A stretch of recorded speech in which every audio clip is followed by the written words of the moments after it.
पावन प्यारा प्यारा, पावन प्यारा प्यारा, ये अक्षर अनमोल, ये अक्षर अनमोल, जय जगन्नाथ बोल, जय जगन्नाथ बोल, जय जगन्नाथ बोल,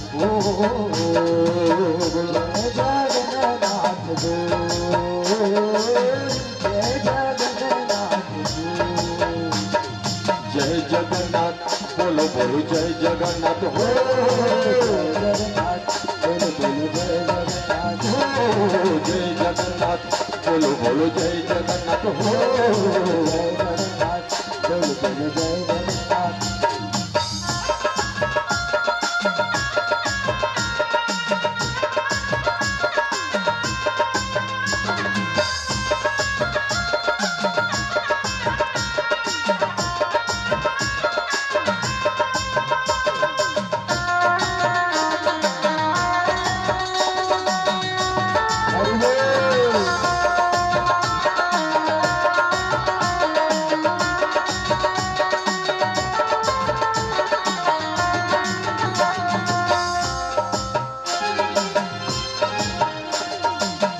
उड़ीसा में प्रभु तीनों विराजी, उड़ीसा में प्रभु तीनों विराजी, ओ उड़ीसा में प्रभु जाकर विराजी, उड़ीसा में प्रभु जाकर विराजी, ओ जगन्नाथ स्वामी दुनिया में कहावे, जगन्नाथ स्वामी दुनिया में कहावे, ओ जगन्नाथ प्रभु दुनिया में कहावे, जगन्नाथ प्रभु दुनिया में कहावे, पावन पावन प्यारा प्यारा,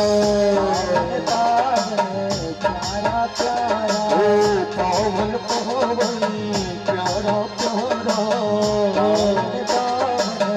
प्यारा प्यारा, ये नाम अनमोल,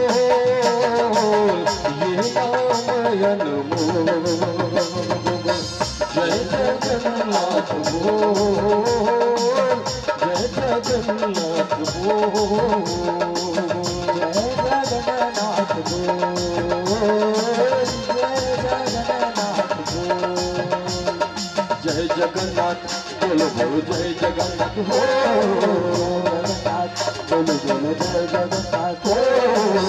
जगन्नाथ बोलो बोलो जय जगन्नाथ हो जय जगन्नाथ बोलो बोलो जय जगन्नाथ हो, जगन्नाथ बोलो बोलो जय जगन्नाथ, जय जगन्नाथ बोल, जय जगन्नाथ बोल, जय जगन्नाथ बोल, जय जगन्नाथ बोल, जय जगन्नाथ बोल, जय जगन्नाथ बोल, जय जगन्नाथ बोल, जय जगन्नाथ बोल। प्रेम से बोलो जगन्नाथ स्वामी की जय। तो इस प्रकार भगवान उड़ीसा में जगन्नाथ से प्रसिद्ध है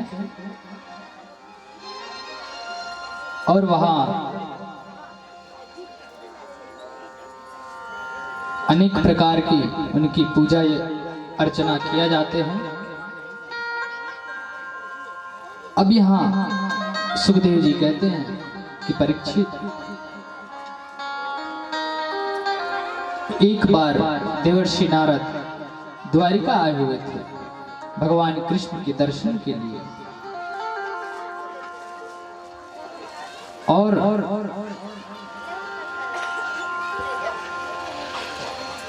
दक्ष के श्राप की वजह से भगवान कभी एक जगह नहीं रहते थे, तो लेकिन द्वारिका में उस श्राप का प्रभाव नहीं पड़ा।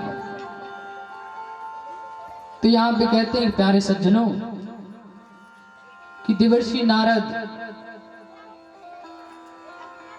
वसुदेव के भवन में पहुंच गए। तो वसुदेव जी ने उनका स्वागत सत्कार किया। और वसुदेव जी पूछते हैं कि हे नारद जी, आप हमें भागवत धर्म के विषय में बताइए। तो यहाँ पे कहते हैं नारद जी, हे वसुदेव जी, ये जो प्रश्न किए हैं बहुत सुंदर है, बहुत सुंदर है। तो यहाँ पे बहुत अब उत्तम विषय सुना रहा हूं, उसे आप ध्यान से सुनना। तो यहाँ पे कहते हैं, जिसमें राजा निमि और सिद्धेश्वरों का संवाद है, उसे तुम ध्यान से सुनना।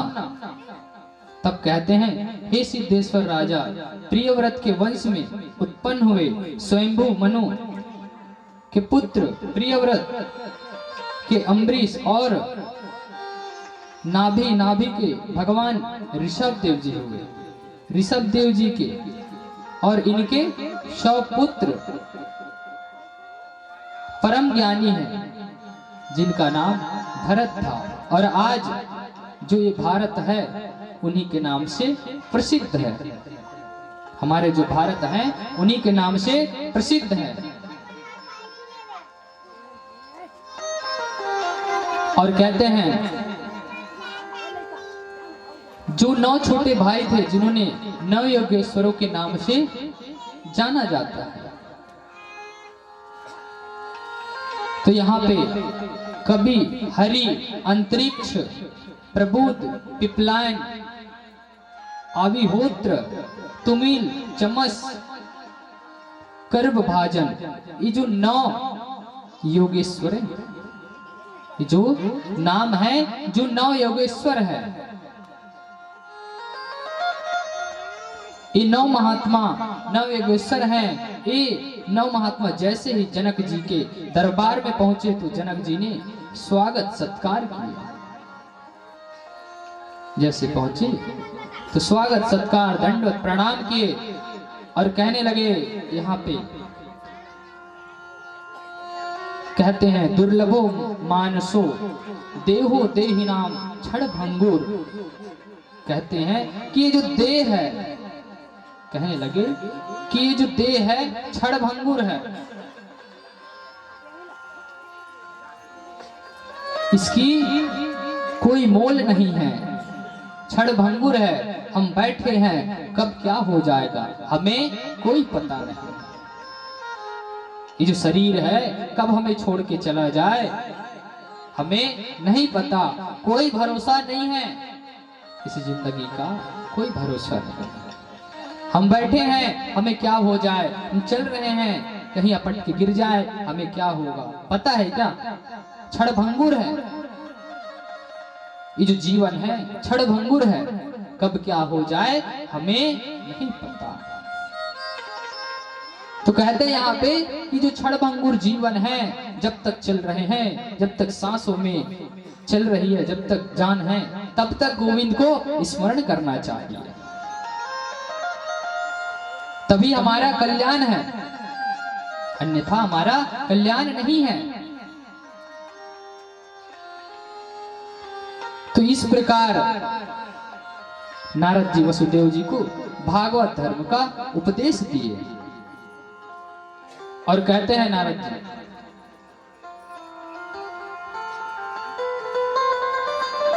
हे वसुदेव,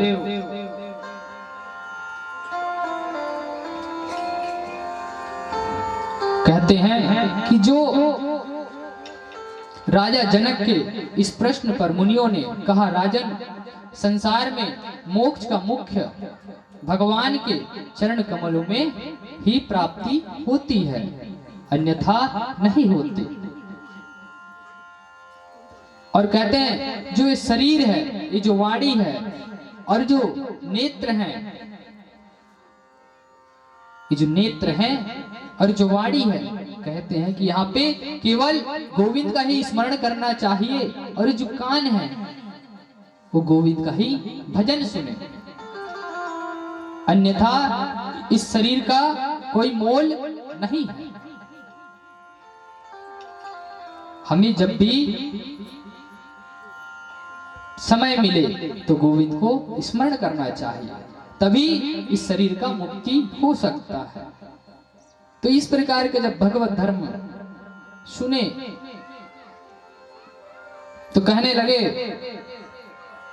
यहाँ पे जो सभी प्राणियों की आत्मा में भगवत दृष्टि रखता है वह उत्तम भक्त कहलाते हैं।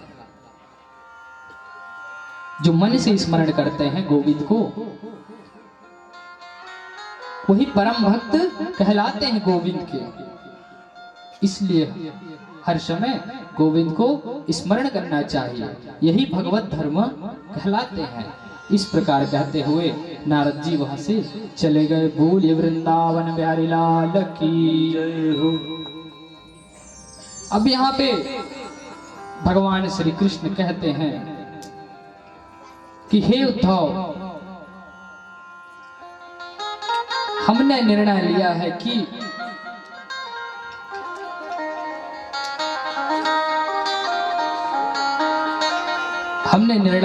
कि हम प्रभास क्षेत्र में जाकर कुछ भजन साधना करेंगे। तो उद्धव जी ने कहा, प्रभु आप हमें अकेले छोड़ के जा रहे हो, प्रभु आप हमें अकेले छोड़ के जा रहे हो, हमें भी साथ ले जाइए। तो कहते हैं यदि जाना है तो मुझे भी लेकर जाइए।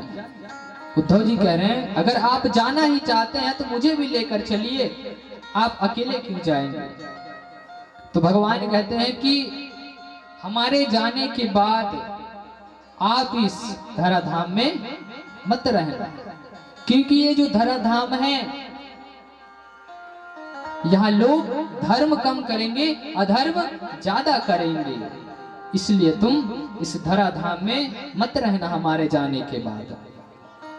और कहते हैं कि यहाँ पापियों की शक्ति अधिक हो जाएगी, पापियों की शक्ति अधिक हो जाएगी, यहाँ धर्म कर्म नहीं होगा, ये तुम्हारे लायक नहीं है, तुम यहाँ से चले जाना और तुम अपने घर परिवार को भी त्याग देना, सन्यासी धारण करना, तभी तुम्हारा कल्याण है, अन्यथा नहीं है। तो प्रभु कहते हैं उद्धव ध्यान से सुनना, मैं तुम्हें इतिहास सुंदर उपाख्यान सुना रहा हूं। तो प्यारे श्रोताओं,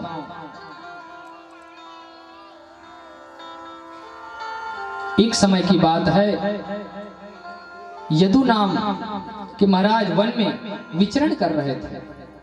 यदु नाम के महाराज विचरण कर रहे थे तो अचानक उन्होंने देखा कि एक हट्टा कट्टा महात्मा मार्ग में पड़ा था, मार्ग में पड़ा था। तो उन्हें देखकर प्रणाम किया और बोला, महाराज आप इतने बड़े जंगल में क्या कर रहे हैं, आपको भय नहीं हो रहा है, डर नहीं लग रहा है। तब कहते हैं आप इतने ज्ञानी होते हुए भी अज्ञानता का काम कर रहे हैं, आपको शोभा नहीं देते। तब कहते हैं कारण बताते हैं। तो कहते हैं दत्तात्रेय ने कहा, राजन मैंने कहा जिनकी कृपा से यह ज्ञान प्राप्त किया हूं, सुख प्राप्त किया हूं, वो मेरे 24 गुरु हैं, वो मेरे 24 गुरु हैं। तो यहाँ पे अपने 24 गुरु का वर्णन करते हैं और कहते हैं कि आप ध्यान पूर्वक 24 गुरु का वर्णन सुनिए। तो कहते हैं सर्वप्रथम पृथ्वी, वायु, आकाश, जल, अग्नि, चंद्रमा, सूर्य, कबूतर, समुद्र, अजगर, पतंग, भेमर, हाथी, मधुमक्खी, हिरण, मीन, वेश्य, कुर्रो, बालक, कुमारी, सर्कृत, सर्प, मकड़ी, मृग, ये जो है उनके 24 गुरु। और कहते हैं पृथ्वी क्षमा सहनशीलता, हम जब पृथ्वी का खनन करते हैं हम जब पृथ्वी का खनन करते हैं, उसी में हर चीज करते हैं, तो भी पृथ्वी कितनी सहनशीलता है, तो हमें सहनशीलता होनी चाहिए। और कहते हैं वायु असंगति, जैसे कि हम किसी से मित्रता करते हैं तो अच्छे लोगों से मित्रता करनी चाहिए, जिससे हमारी असंगता नहीं फैलेगी। और कहते हैं अनन्यता, अस्मितता और कर्तव्य पूर्णता। कबूतर मोह में ना फंसे, किसी चीज का हमको मोह नहीं हो करना चाहिए, जिससे हम मोह के कारण से हम फंस सके। और कहते हैं पतंगा रूप में ना फंसे, हम किस चीज का रूप को देख लेते हैं तो हम क्या करते हैं, मोहित हो जाते हैं और दौड़े पड़े जाते हैं, जिससे हम फंस जाते हैं। तो हमें ऐसा काम ही नहीं करें जिससे हम फंस जाएं। और कहते हैं मधुमक्खी, जैसे एक गुलाब होता है, जानते हो ना गुलाब, तो मधुमक्खी सोचता है इसमें जो रस है उसको मैं चूस लेता हूं, इसमें जो रस है उसको चूस लेता हूं। अब वो चला जाता है, रस को चूसने के लिए चला जाता है और बैठा रहता है। समय हो जाती है, शाम हो जाती है, तो जो गुलाब खिले रहते हैं वो सुकड़ जाता है, वो नहीं निकलता है। क्यों? क्योंकि वो तो लालच में है ना, लालच में बैठा हुआ है। जब तक रस है मैं ले लेता हूँ, सुबह होगा मैं फिर से निकल जाऊंगा, ऐसा सोचकर वो बैठा रहता है। जब शाम होती है तो हाथी आता है, उस फूल को कुचल जाता है, तो उसके साथ वो भी मर जाता है। तो लालच बुरी बला। तो ऐसे इस प्रकार से फिर अनेक गुरुओं से प्राप्त किए, जो 24 गुरु हैं उनके अनेक, उनसे वो प्राप्त किए, जिसमें हमें भी ज्ञात होना चाहिए कि देखो, और गुरु एक होता है, गुरु एक होता है। जो कान फूकते हैं ना वो गुरु एक होते हैं, जो मंत्र देने वाले गुरु एक होते हैं। गुरु अनेक होते हैं, गुरु अनेक होते हैं, गुरु अनेक होते हैं। शिक्षा देने वाले गुरु होते हैं। हम अभी बैठे हैं तो एक प्रकार से गुरु है, ये भी गुरु है। आपको कहीं कोई शिक्षा दे दिए, कहीं पे ज्ञान दे दिए, कहीं पे बता दिए, वो भी गुरु है। लेकिन जो कान फूकने वाले होते हैं, जो मंत्र देने वाले होते हैं, वो एक होते हैं। तो हमें एक में ही रहना है, अनेक नहीं करना है। कभी कभी माताओं और भाइयों में ऐसा क्या होता है, क्योंकि बड़े बड़े संत आते हैं, साधु संत आते हैं, तो देख के मोहित हो जाते हैं और बड़ी प्रशंसा करते हैं और कहते हैं कि हम इन्हीं को गुरु बना लेते हैं, कहते हैं कि हम इन्हीं को गुरु बना लेते हैं। और पहले से आपका गुरु बना हुआ है, फिर भी आप उन्हें गुरु बना लेते हो, तो फिर आपको फल की प्राप्ति नहीं होगी। आप दोनों तरफ से चले गए। जैसे कि दो नाव में पांव रखोगे तो गिरोगे कि नहीं, उसी प्रकार हमें दो नाव में पांव नहीं रखना है, एक ही पांव में जाना है। ठीक है, तो हमें गुरु एक बनाना है। गुरु तो अनेक हैं, लेकिन एक के गुरु पे निष्ठा रखना है और एक ही गुरु से मंत्र लेना है। तो आइए बड़े प्रेम से, भाव से, बड़े सुंदर भगवान की चरित्र की कथा आप लोगों ने श्रवण की, क्योंकि यह जो समय चल रहा है बड़ी अद्भुत है। क्योंकि ये जो समय है और जो वायु है अभी दूषित है, क्योंकि कली काल अपना प्रभाव दिखा रहा है, कली काल अपना प्रभाव दिखा रहे हैं, जिसके वजह से ये जो भवसागर है ये जो भवसागर है कली काल की वजह से दूषित होने लगा है। तो हमें क्या करना चाहिए? हमें धर्म करना चाहिए और भगवान का भजन करना चाहिए और कीर्तन करना चाहिए, तभी हमारा जीवन सफल होगा। तो आइए बड़े प्रेम से भाव से भगवान को स्मरण करते हुए, गोविंद को स्मरण करते हुए और दोनों हाथ को उठा के भगवान का भजन, फिर कीर्तन, फिर कथा श्रवण करेंगे। बोलिए वृंदावन बिहारी लाल की जय हो। हर पल तुम्हारी याद आती रहे मोहन, आती रहे। श्री राधे।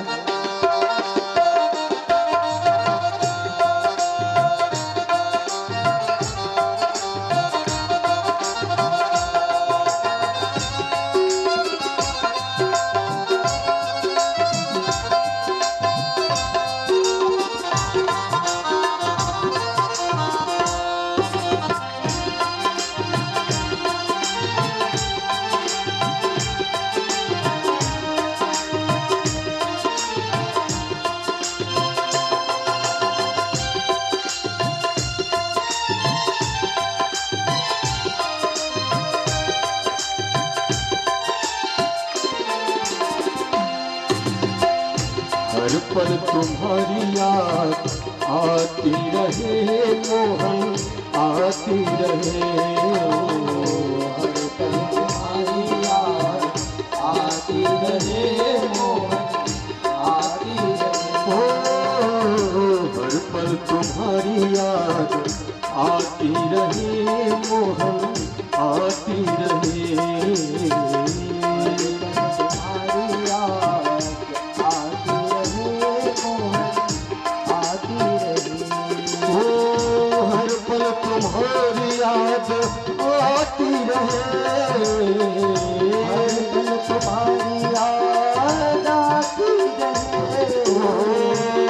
पल तुम्हारी याद आती रहे, हर पल तुम्हारी याद आती रहे। हर पल तुम्हारी याद आती रहे मोहन, आती रहे। हर पल तुम्हारी याद आती रहे मोहन, आती रहे। हर पल तुम्हारी याद आती रहे श्यामा, आती रहे। हर पल तुम्हारी याद आती रहे श्यामा, आती रहे।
की चाह यही है, जन्म भक्त की चाह यही है। जन्म भक्त की चाह यही है, जन्म भक्त की चाह यही है। श्याम की रज की आहट यही है, श्याम रज की आस यही है। श्याम की रज की आहट यही है, श्याम रज की आस यही है। हर पल तुम्हारी याद, हर पल तुम्हारी याद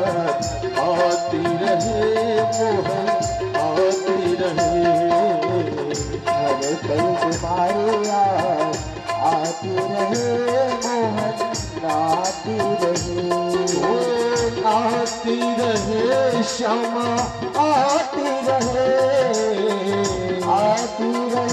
क्षमा आती रहे जो पल तुम्हारी याद आती रहे श्यामा आती रहे पल तुम्हारी याद आती रहे श्यामा आती रहे हर पल तुम्हारी याद आती रहे मोहन आती रहे तुम्हारी याद आती रहे मोहन आती रहे हर पल तुम्हारी याद आती रहे श्यामा आती रहे पल तुम्हारी याद आती रहे श्यामा आती रहे प्रेम से बोलो श्री वृंदावन मेरे लाल की जय हो।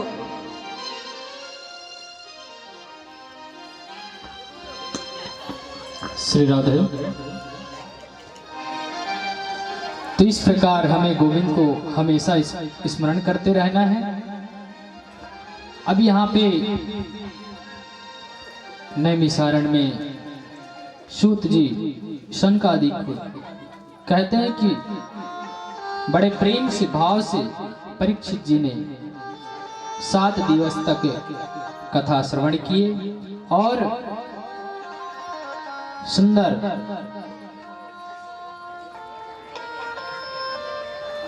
सूत जी का प्रणाम किए। प्रणाम करके उनके आंखों से अश्रुपात होने लगे और कहने लगे कि हे मुनिवर, मुझे कृतार्थ कर दिए। जो आपने इतने अद्भुत कृष्ण कथा, जो अमृत कथा आपने मुझे श्रवण करवाया, जिससे मैं भगवत भक्त हो गया, मुझ पर कृपा किए। और आज मुझे गम नहीं है, क्योंकि भगवान कृष्ण की जो चरित्र में इतनी आनंद आए और मैं कृतार्थ हो गया, क्योंकि उनकी कथा इतनी मृदुल है, अमृत है, जिसको सुनकर मैं गदगद हो गया। तो वहां से फिर सूत जी कहते हैं कि मुझे आज्ञा दीजिए कि मैं अपने हृदय को, मन को भगवान के चित्त में लगाऊं। ऐसा कहकर वहां से सूत जी चले जाते हैं। और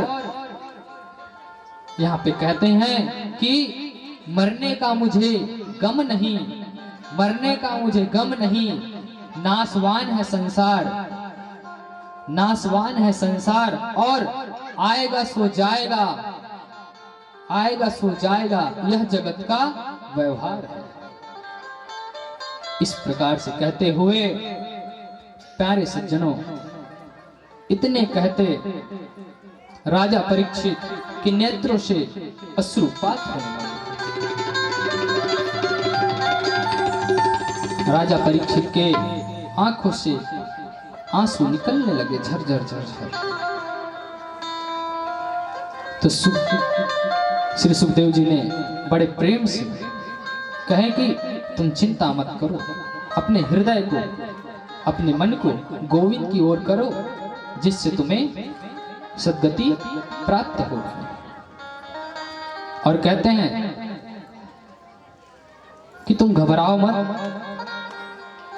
आनंद पूर्वक भगवान के मन में भगवान को स्मरण करो। कहते हैं कि मैं फिर आऊंगा, फिर मिलूंगा, तुम केवल भगवान का स्मरण करो। और श्री सुखदेव जी आशीर्वाद देते हुए वहां से चले जाते हैं। अब यहाँ श्री सुखदेव जी के जाने के बाद राजा परीक्षित परम पावनी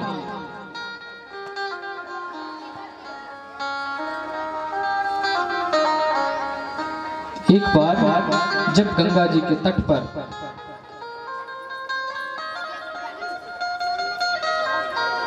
उत्तर की ओर मुख कर आसन पर बैठे थे। जब बैठ गए तो उन्हें भी मालूम नहीं चला, बैठे थे वहां। परीक्षित जी गंगा के तट पर उत्तर की ओर मुख करके बैठे हुए थे। तो यहाँ पे ऋषि कश्यप ऋषि उनके पास जाने के लिए आते हैं। तो बीच में तक्षक उनसे मिलते हैं, तक्षक नाग उनसे मिलते हैं। उनके बीच वार्तालाप होता है। कहते हैं कि मैं राजा को बचाने जा रहा हूं, राजा को बचाने जा रहा हूं। तो कहते हैं ये संभव नहीं है। तक्षक कहता है कि ये संभव नहीं है। तो तक्षक कहने लगा ये कैसे हो सकता है? तो मेरे में इतना शक्ति है कि मैं किसी को भी जीवित कर सकता हूं। तब तक्षक कहते हैं वहीं पर एक वृक्ष था, वृक्ष को जब अपने डस मारते हैं तो वृक्ष रहता है, मर जाता है, गिर जाता है। और इधर कश्यप ऋषि अपने मंत्र उच्चारण से उस वृक्ष को पुनः जीवित कर देते हैं, पुनः जीवित कर देते हैं। तब तक तक्षकनाग समझ जाते हैं कि इनमें इतनी शक्ति है कि उन्हें बचा सकते हैं। तब तक तक्षकनाग कहते हैं कि इनको बचाकर आपको क्या लाभ होगा? तो कहते हैं मुझे धन की प्राप्ति होगी। कहते हैं मुझे धन की प्राप्ति होगी। तो तक्षकनाग कहने लगा कई जगह आप देखे भी होंगे जहां हंडा बटुआ मिलते थे, यहाँ सांप बैठे थे, बैठे रहते नहीं बैठे। तो उसी प्रकार बोलते हैं कि जाओ मेरा वहां पे धन है, वहां से तुम ले लेना, मैं वहां जा रहा हूं। क्योंकि ब्राह्मणों का जो श्राप है वो झूठा नहीं होना चाहिए, इसलिए मुझे कार्य करना ही है। तो कश्यप ऋषि जी चले जाते वहां से। फिर इधर से तक्षकनाग आते हैं और राजा परीक्षित को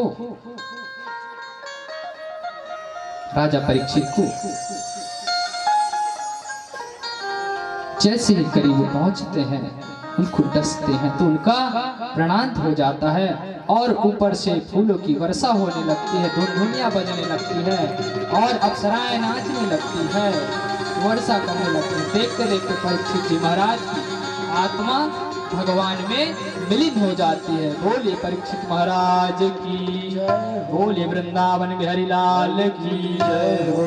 तो इस प्रकार परीक्षित जी भगवान में विलीन हो गए। और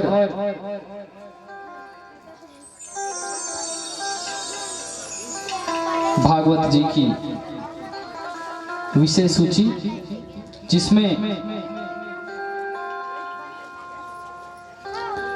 श्री सूत जी कहते हैं कि हे शंकर जी, यहाँ श्रीमद् भागवत पुराण कल्प वृक्ष है,